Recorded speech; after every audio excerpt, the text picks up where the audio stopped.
Semua yang dilarang oleh agama ini itu sebenarnya adalah semua untuk kepentingan manusia. Hadirin yang dimuliakan oleh Allah Subhanahu wa taala, dan disinilah sebenarnya perlu dipahami baik-baik bahwa dua persoalan ini, Pak, perintah Allah dan larangan Allah, punna dipikiri ki baji-baji, anyo ni kana ya perintah karena Allah taala, punna nigaukangi baru kita dapat pahala. Tapi punna tena nigaukang, tena gigapa apa-apa, bahkan berdosa. Ya. Jadi sebenarnya inti yang harus menjadi perhatian, Pak, adalah bagaimana perintah Allah dikerjakan dan larangan Allah ditinggalkan. Tetapi anjo dipahami baji-baji. Anjo ni karena ya perintah, nanti kita mendapatkan pahala kalau dikerjakan. Kalau tidak dikerjakan, tidak dapat pahala dan bahkan berdosa. Tapi situjen-tujen nak katengaseng kan, Pak, bisa kita mendapatkan pahala selama hidup kita. 24 jam kita bisa berpahala, Pak. Ini yang banyak tidak dipahami. Jadi kadang-kadang ada orang menganggap bahwa itu orang kurang pahalanya. Padahal mungkin dalam pandangan Allah orang itu luar biasa pahalanya. Karena yang dimaksud dengan pahala di sini, Pak, kalau perintah Allah dikerjakan baru dapat pahala. Tapi kalau larangan Allah ditinggalkan, selama larangan Allah itu ditinggalkan, maka selama itu kita berpahala, Pak. Contohnya kemana? Kalau kita berniat, ya Allah, saya tidak mau hari ini kita niat, saya tidak mau berbohong. Maka kalau kita mengatakan saya tidak mau berbohong, selama 1 hari itu, Pak, kita tidak berbohong, maka selama 1 hari itu pun kita mendapatkan pahala. Karena kenapa? Yang namanya larangan Allah nanti dikerjakan baru dapat dosa. Tapi kalau tidak dikerjakan seterusnya berpahala. Maka ini yang dikatakan ulama, kalau kau menjadi orang yang paling baik, punenyo dikanaya, Pak, perintah, dikatakan kalau perintah kerjakan semampu kamu. Tapi kalau larangan mutlak harus ditinggalkan. Jadi bapak-bapak dan saudaraku yang dimuliakan oleh Allah Subhanahu wa taala, baik kita kembali kepada dua persoalan ini, Pak. Bahwa ini adalah sumber kebahagiaan dan sumber ketenangan. Nasabah,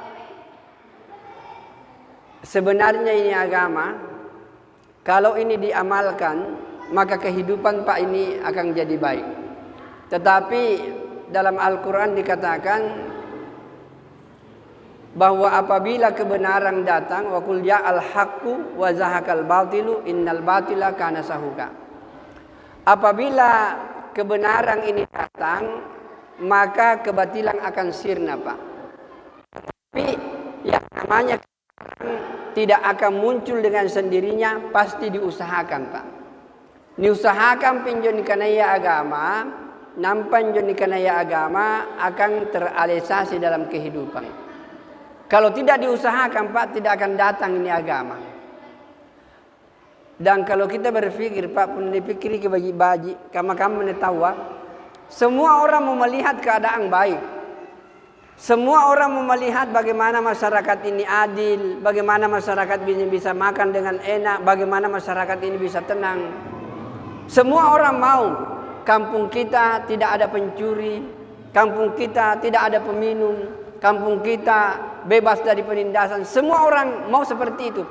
Tapi kurang orang yang mau berusaha bagaimana menciptakan hal yang seperti ini. Dan kalau agama, Pak, pun agama tenan digaukan, tenan dikerjakan juga karena agama, tidak akan tercipta hal seperti ini. Jadi agama ini datang sekali lagi agar kita hidup tenang di dunia ini. Karena perintah agama ini sebenarnya adalah untuk kebahagiaan manusia itu sendiri. Hadirin yang dimuliakan oleh Allah Subhanahu wa taala. Jadi oleh karena itu agama ini, Pak, perlu betul-betul menjadi perhatian bagi kita. Perlu dipikiri ke baji-baji antekam menjadikan agama kulle nagaukan sinna rupa tahu.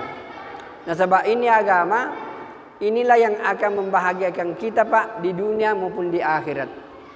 Nah sebab tujuan nakatene rupa tahu kan, sebenarnya Pak bukan makhluk dunia. Bapak, saya, kita semua, kita sebenarnya bukan makhluk dunia. Allah menciptakan kita bukan untuk hidup di dunia Pak, saat di sini saja. Tapi sebenarnya Allah menciptakan kita untuk hidup selama-lamanya di akhirat. Di dunia ini Pak paling-paling 60-70 tahun. Mungkin ada yang lewat 70 tidak seberapa, ada yang kurang 60 tidak seberapa. Rata-rata orang meninggal dunia Pak umat Nabi Muhammad antara 60 dan 70. Kucini-cini ende jaimi yang 60 nih Pak. Ya. Jadi kalau 60 siap-siap mama. Ya. Cuma memang bapak-bapak tidak perlu kita takut Pak yang namanya kematian. Biar kita takut mati juga Pak. Berani Ki mati memang mati. Tidak mau mati mati juga, mau mati mati juga. Yang namanya kematian nggak perlu dipikirkan Pak. Itu sudah ditentukan oleh Allah. Apabila ajalnya datang pasti dia meninggal Pak. Bukan karena penyakit, bukan karena ditabrak mobil, bukan karena jatuh dari pohon, tidak. Orang itu meninggal karena memang ajalnya sudah tiba. Jadi hadirin yang mulia, cuma yang kita pikir, karena kita ini adalah makhluk akhirat Pak. Yang kita pikir adalah apa yang kita bawa di akhirat nanti.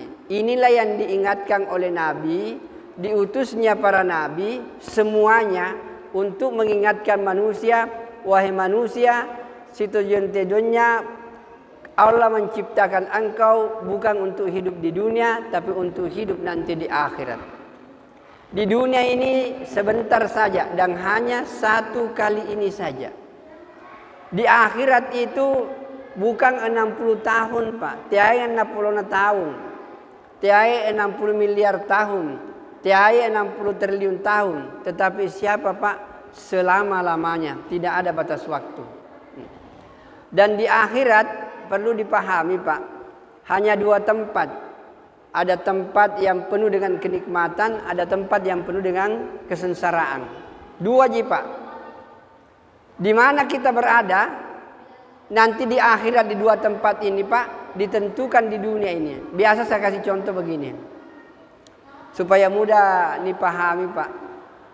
Kalau kita di Makassar ini, masih Makassar, daerah Makassar ini Pak masih ya? Atau masuk Goa mi? Goa. Jadi kalau kita di Goa ini, kalau kita mau ke Bulukumba, ante kama carana Pak. Punaero ki mai Bulukumba, tentu kita melewati Takalar, Jene Ponto, Bantaeng, insya Allah sampai Bulukumba. Tidak mungkin kita sampai ke Bulukumba kalau jalannya Goa, kemudian Maros, kemudian Pangkep, kemudian Baru, Pare-Pare sampai ke Mamuju. Tidak mungkin. Orang nanti bisa sampai ke Bulukumba kalau jalannya menuju ke Bulukumba, menaiki jalan ke Bulukumba, baru dia sampai. Makanya dalam Al-Quran Allah katakan, wahadainahun najadain, aku bentangkan kepada manusia dua jalan. Jalan pertama ini ke surga, jalan kedua ke neraka. Allah tidak paksa Pak. Allah tidak paksa memilih, terserah. Cuma Allah katakan, kalau kau melalui jalan ini, kau akan sampai ke sana. Tapi kalau kau melalui jalan ini, kau akan sampai ke sana. Tidak mungkin kita sampai Pak ke surga kalau jalan yang kita tempuh menuju ke neraka. Sikama poin sumpahin, kalau kita mau ke Bulukumba, tempuh jalan menuju ke Bulukumba, insya Allah sampai Bulukumba. Mustahil kita sampai ke Bulukumba kalau jalan yang kita tempuh menuju ke Mamuju. Begitupun juga dalam kehidupan. Kalau kita mau masuk surga, maka tempuhlah jalan-jalan menuju ke surga. Kalau kita menempuh jalan ke surga, insya Allah sampai ke surga. Tidak mungkin kita sampai ke surga kalau jalan yang kita tempuh menuju ke nerakanya Allah Subhanahu wa Ta'ala. Maka hadirin yang mulia, diutusnya para nabi semuanya Pak, ini adalah untuk menunjukkan kepada kita jalan menuju ke surganya Allah Subhanahu wa Ta'ala. Tinggal kita ini sebenarnya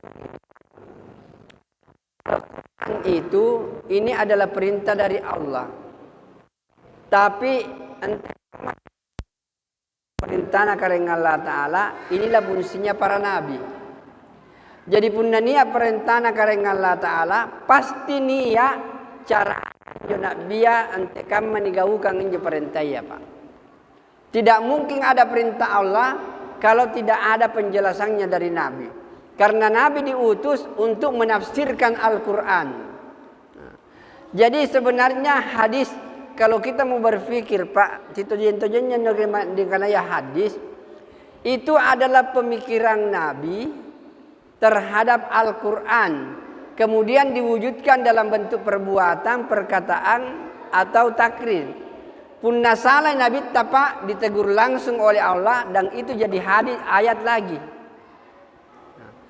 Jadi bapak-bapak, jadi sederhana saja. Jadi punna niat perintah karena Allah Ta'ala di dalam Al-Quran, pasti niat tong petunjukna nabi ta antekam manjo perintah yang digabungkan. Jadi ini dua tidak bisa berpisah Pak, Al-Quran dan hadis. Nah, jadi bapak-bapak yang dimuliakan oleh Allah Subhanahu Wa Ta'ala, jadi oleh karena itu, kalau kita mau baik dalam kehidupan ini Pak, ini dua harus menjadi perhatian bagi kita.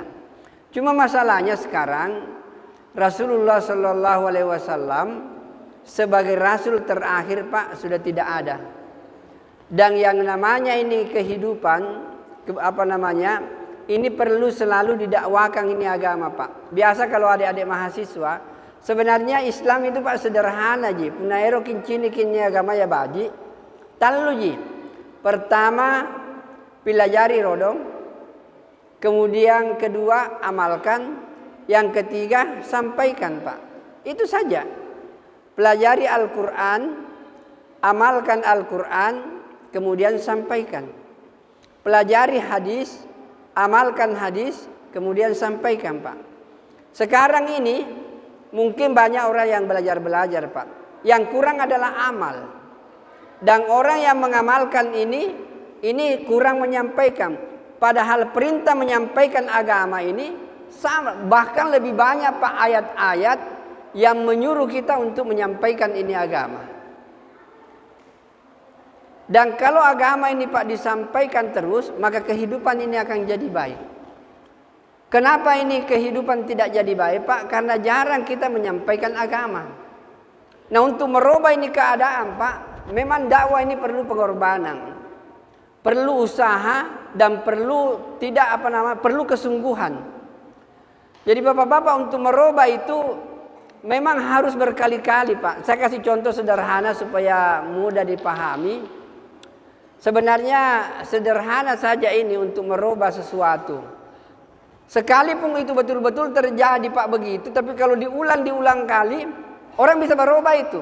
Begitupun juga yang namanya agama ini, kalau didakwakan terus, disampaikan terus, orang itu bisa berubah.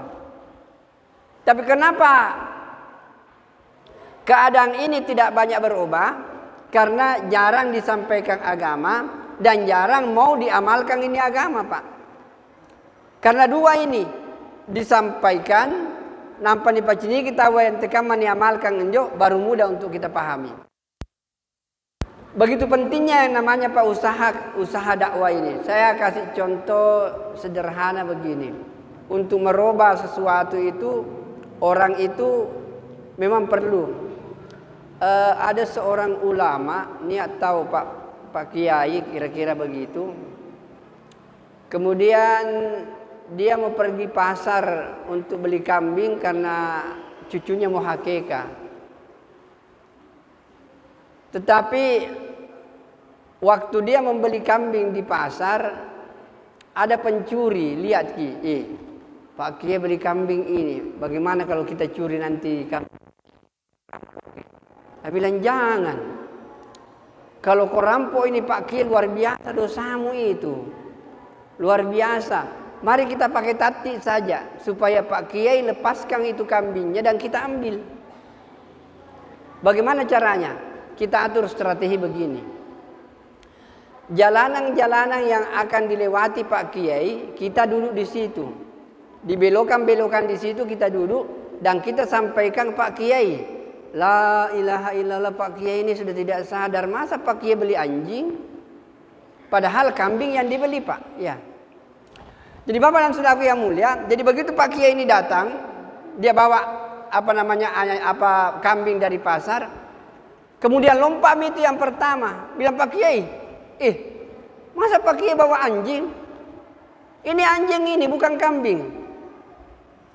Sembarang tongkau. Anjing ini baru-baru saya beli di pasar tadi. Tidak pakai anjing itu. Akhirnya bapak-bapak dan saudaraku yang mulia, dia bilang, geser kok. Pak Kiai datang, jalan lagi. Kemudian belok kanan, ada lagi orang. Dia bilang, Pak Kiai, betul-betul Pak Kiai ini sudah luar biasa. Nanti kan macarana Pak Kiai katanya biasa. Sari nasihat tahu, kenapa anjing yang dibawa dibawa seperti ini? Nah bilang tidak, ini kambing bukan anjing. Tapi mulai ragu-ragu, ruam tahuan nih, nah karena anjing, bukan kambing ini.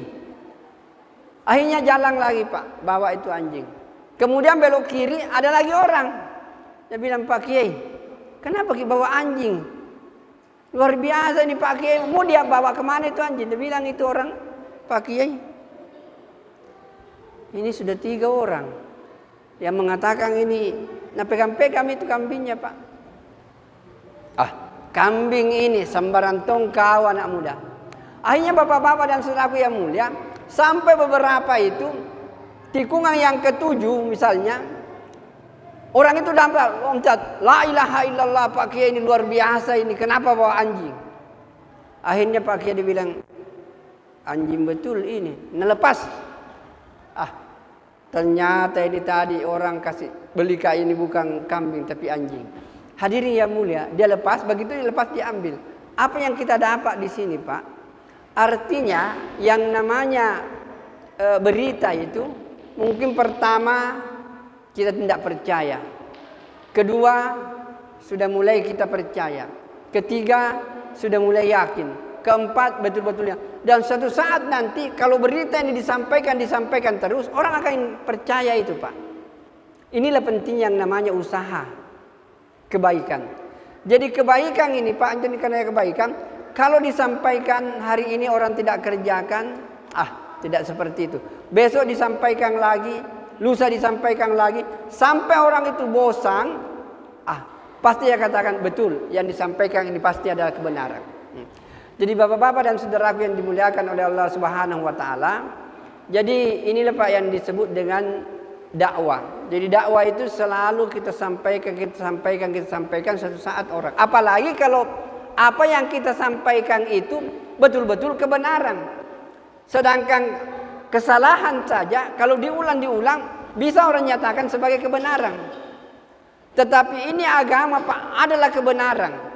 Punatena disampaikan Pak, orang tidak akan mengamalkan ini agama.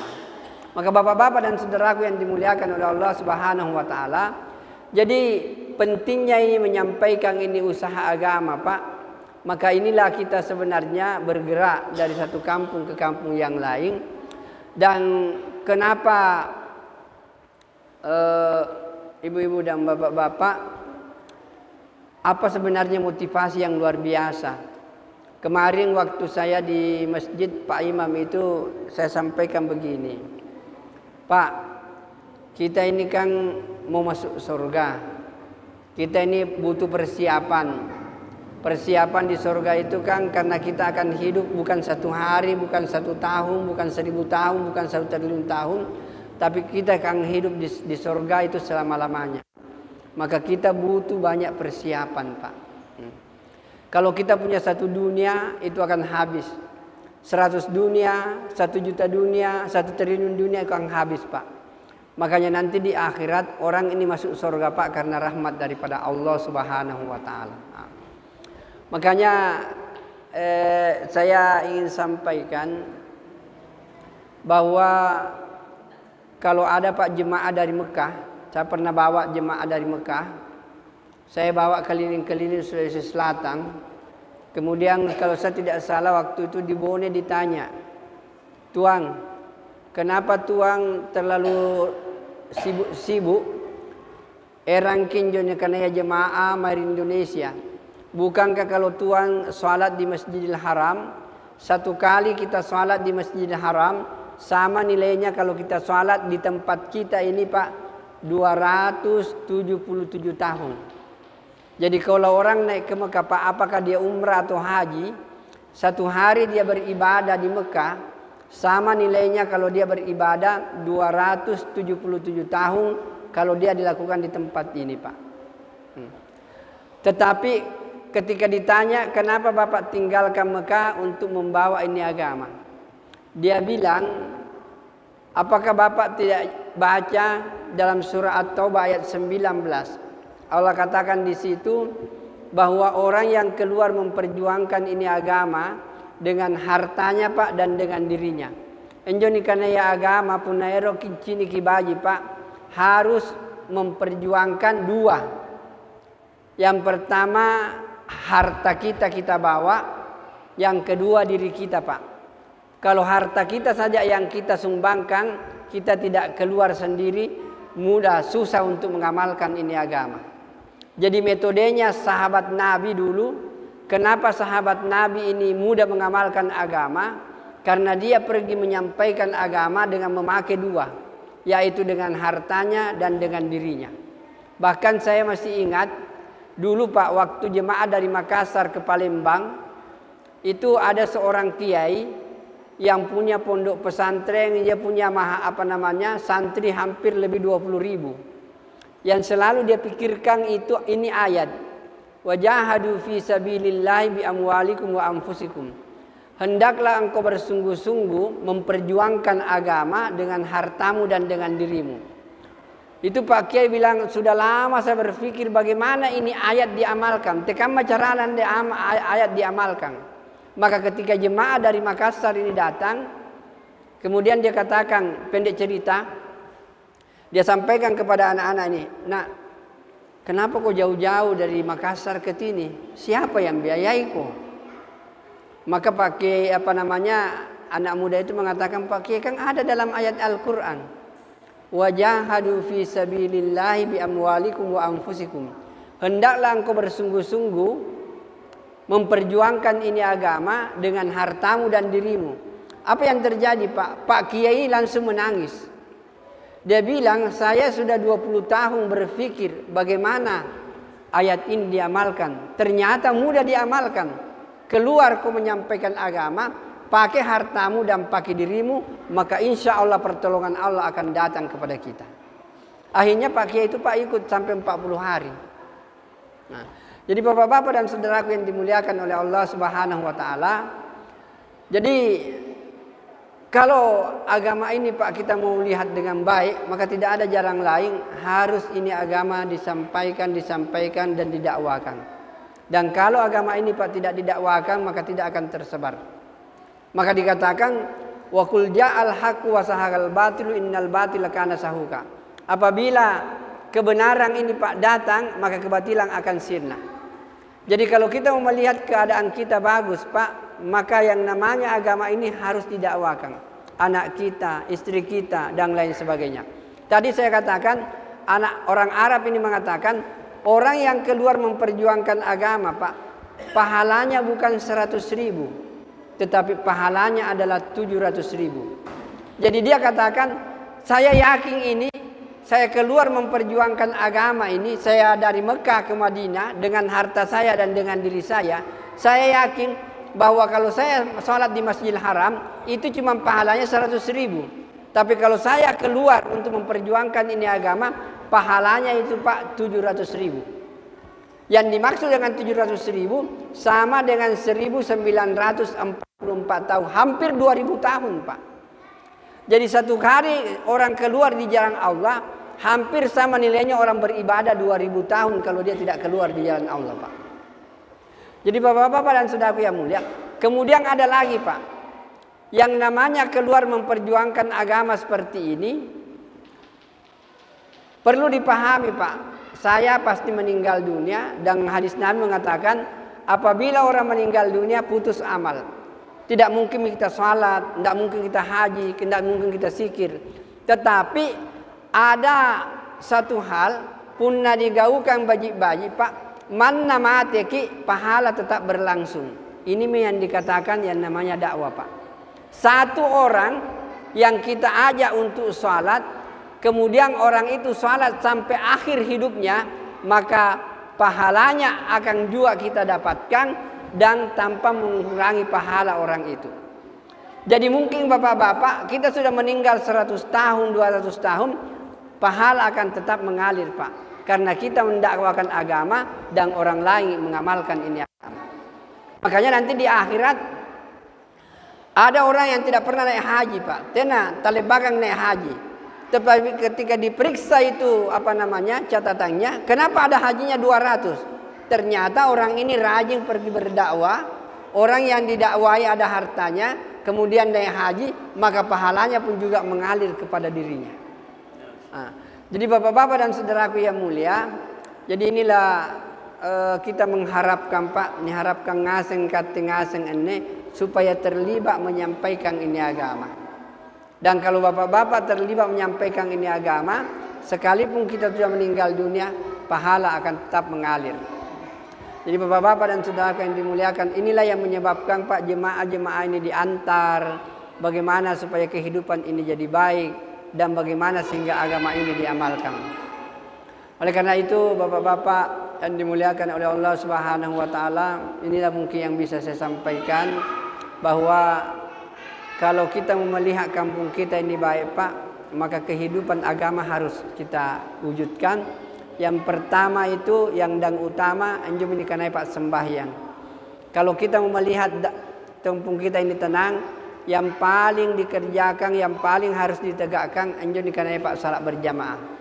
Saya ingin menutup ceramah saya bahwa kalau satu kampung ini Pak salat berjamaah baik-baik, maka Allah akan turunkan keberkahan dari langit dan akan munculkan dari bumi. Cuma ini perlu diusahakan Pak. Kalau tidak diusahakan tidak akan terjadi. Maka oleh karena itu bapak-bapak dan saudara yang mulia, kemudian sebagai penutup saya ingin mengingatkan bahwa punya satu kampung itu Pak semua salat berjamaah, maka kita nanti di akhirat masuk surga tidak akan diperiksa lagi, langsung masuk ke surganya Allah Subhanahu wa taala. Bahkan sebelum pengadilan di hari kemudian dibuka, maka ada pengumuman, wahai orang-orang yang selalu melaksanakan salat berjamaah, silahkan masuk surga dengan tersenyum-senyum. Nanti kalau orang yang sudah rajin salat berjamaah masuk surga, barulah hisab dimulai. Inilah kehebatannya pun dijaga baji-baji yang jadikan ya salat berjamaah. Jadi mudah-mudahan Allah memberkati kita semua. Dan saya tutup pertemuan. Nanti sebentar Pak habis kita salat bisa diskusi.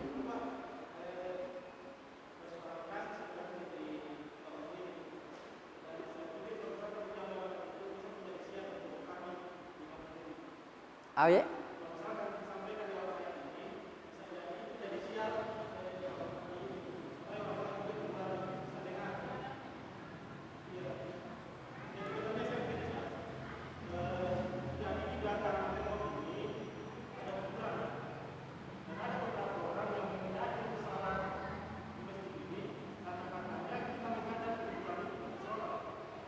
Oh itu khilafiyah Pak, khilafiyah. Ada yang menganggap seperti itu, tapi banyak juga ulama mengatakan tidak. Ya. Nanti Pak sudah masuk waktu, ya. Nanti kita musyawarahkan, ya.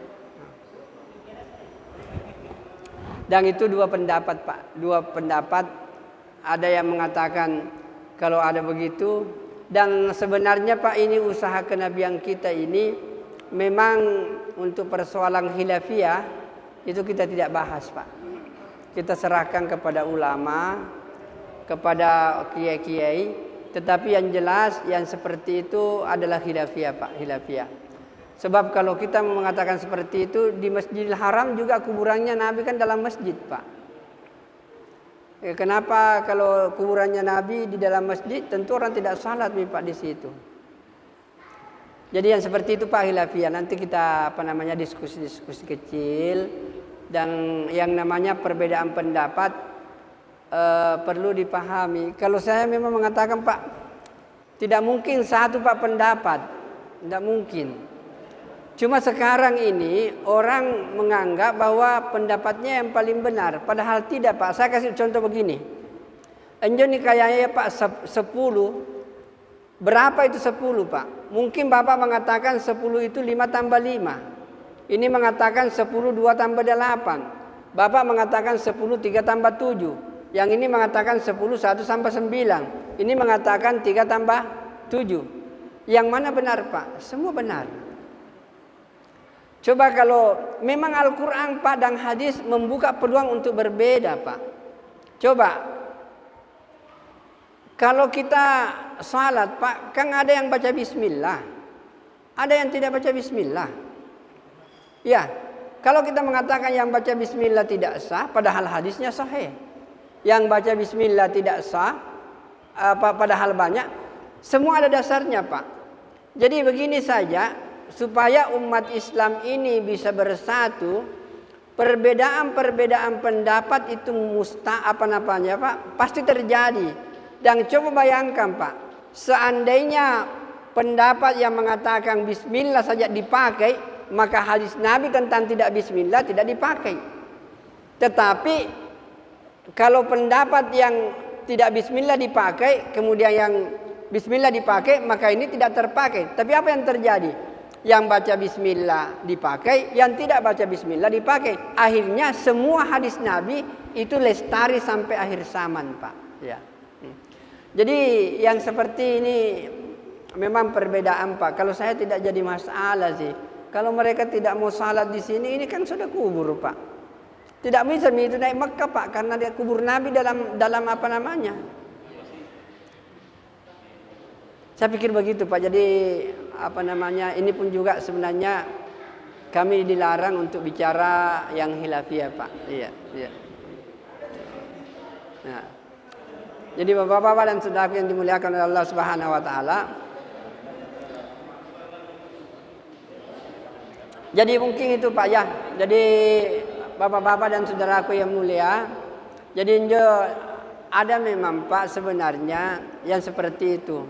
Dan kalau itu perbedaan Pak dibahas, tidak akan selesai kita. Tidak akan selesai. Sama waktu saya Pak masih kecil, yang namanya kunut dan tidak kunut itu orang ribut. Dan sampai sekarang tidak selesai-selesai. Yang kunut-kunut juga, yang tidak kunut selesai Pak. Tapi yang kalau saya sederhana Pak, kalau kita melihat keadaan ini baik, bagaimana kita panggil saudara kita untuk salat? Selesai Pak. Dan salat inilah yang bisa mempersatukan Pak umat. Mungkin saya tambah Pak Imam waktu seorang jenderal Amerika waktu itu penaklukan invasi ke Suriah. Ada orang mengatakan, wahai jenderal, kau lihat ini orang putar di Ka'bah. Kemudian saya tanya, berapa waktu yang dibutuhkan untuk mengatur orang yang jutaan ini bisa tertib? Maka jenderal ini berpikir, dibutuhkan waktu paling sedikit 2 bulan untuk melatih dia bisa tertib. Bilang, tuang, lihat dulu. Habis itu Pak, sementara tawaf, terdengar suara azan, sudah mulai rapi. Begitu qamat, langsung ini, saf ini teratur rapi Pak. Geleng-geleng kepala itu Geleng-geleng kepala itu jenderal. Dia bilang yang bisa mempersatukan umat Islam adalah salat Pak. Coba Bapak-bapak kalau orang yang bismillah jadi imam, kemudian Bapak tidak bismillah, berani enggak Bapak kalau orang takbir Bapak tidak takbir? Berani enggak Bapak kalau orang ruku bilang, tidak cocok kayak itu, jangan bisa ruku deh, tidak sami sembahyang Pak. Jadi dengan salat ini kita bisa bersatu Pak. Mulai takbir, kemudian sampai salam, kita bisa bersatu Pak. Yang susah sekarang ini Pak, umat Islam ini bersatu. Karena kita tidak mau saling menghargai antara satu dengan yang lain. Makanya sebenarnya Pak, kami datang ini sebenarnya tidak akan membahas yang seperti itu. Yang kami datang ini bagaimana orang Pak ini memakmurkan masjid. Kalau orang Pak berpikir tidak ada tidak ada tujuan yang akan kita sampai Pak, paling kita ceramah aja di mana-mana Pak. Tapi kalau kita memang tujuannya jelas, bagaimana masyarakat itu mau salat berjamaah Pak. Sebenarnya kami tidak urus. Di sini mau kunut, tidak mau kunut bukan urusan kami Pak. Di sini mau baca bismillah, tidak ada baca bismillah bukan urusan kami. Yang kami urus bagaimana orang itu mau masuk salat berjamaah. Kalau dia sudah masuk salat berjamaah, apa praktek di kampung ini silakan kerjakan Pak, tidak diurus itu. Yang kita urus bagaimana orang itu mau masuk salat berjamaah Pak. Dan bapak-bapak dan saudaraku yang mulia, saya yakin kalau kita salat ada kubur di situ tidak menyebabkan kita masuk neraka Pak. Saya yakin itu karena banyak orang tidak akan pergi Mekah Pak, karena dalam Mekah itu ada kuburnya Nabi di situ. Saya pikir begitu Pak ya. Jadi dan maaf lagi saya tidak akan bahas terlalu panjang.